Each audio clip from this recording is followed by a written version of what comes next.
what you gonna give to current youth who gonna join army? యూత్కి చెప్పాలి అనేసి అంటే కంపల్సరీ ప్రతి పర్సన్ కూడాను కొన్నాళ్ళు ఆర్మీకి సర్వీస్ చేయాలి. దేశానికి సేవ అని అనగానే తన గురించి తాను తెలుసుకుంటాడు.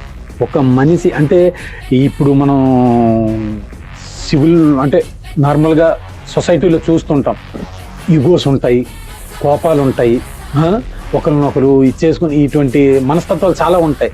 కానీ ఒక ఆర్మీ జాయిన్ అయ్యి ఆర్మీ ట్రైనింగ్ తీసుకున్న తర్వాత అవన్నీ చచ్చిపోతాయి. ఒకటే ఉంటుంది, నేను మనిషి, నేను సోల్జరు, నేను ఇండియన్ సోల్జర్, అంతే అంతే తప్ప అనమాట.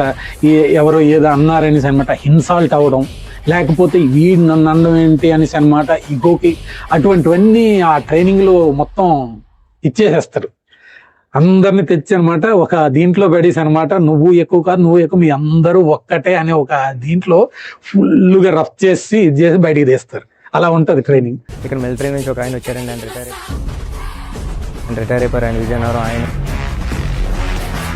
చరణ్ సార్కి ఇవ్వడం, ఆయన ఇచ్చారండి. చరణ్ సార్ పక్కన కూర్చోబెట్టుకుని